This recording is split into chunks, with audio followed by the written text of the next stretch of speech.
자, 이번에 아시아로 넘어가 보도록 하겠습니다. 네, 오늘 일본과 중국 증시 올해 첫 거래일을 맞는데요. 오늘장 전망을 해보도록 하겠습니다. 네, 중국금융연구소의 조용찬 수석연구원 연결하겠습니다. 연구원님, 안녕하십니까? 예, 안녕하십니까? 네, 오늘 첫 거래일인데요. 일본장 전망부터 부탁드리겠습니다.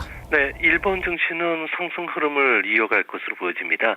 미국의 재정 절벽 해결 법안이 하원을 통과함에 따라서 외환시장에서 엔화가 1달러가 87.2엔대까지 2년 5개월 만에 최저치를 기록했는데요.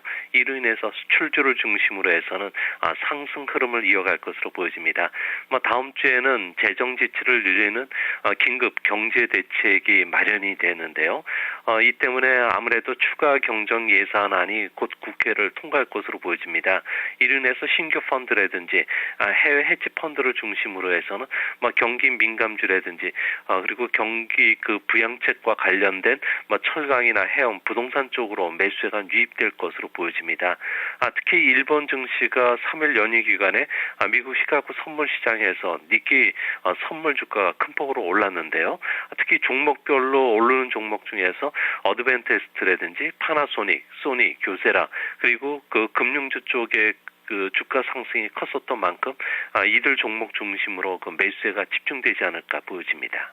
네, 오늘 첫 거래일을 상승 랠리를 좀 이어갈 것이라고 예상을 해주셨습니다. 자, 이슈로 좀 넘어가 보죠.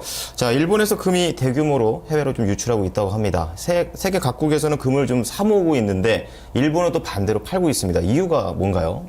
네, 일본은 지금 7년 연속 금이 순유출되기 있는데요.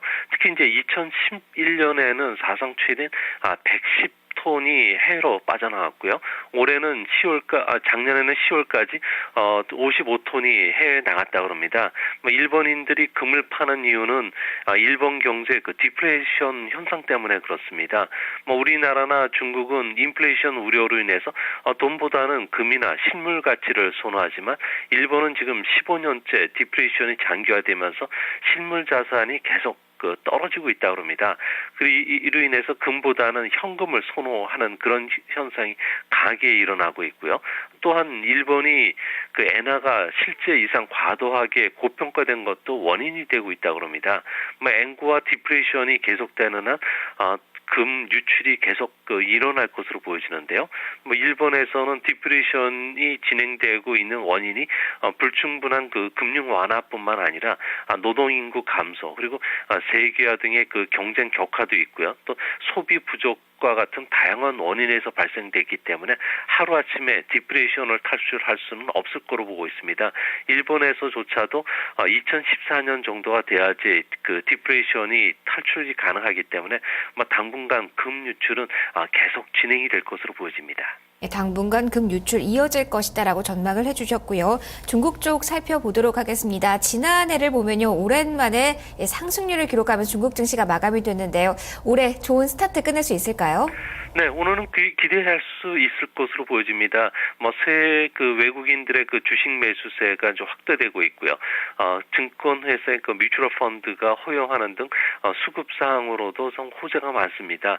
또 연휴 기간에 HSBC의 12월 제조 PMI가 19개월 만에 최고치를 기록했고요.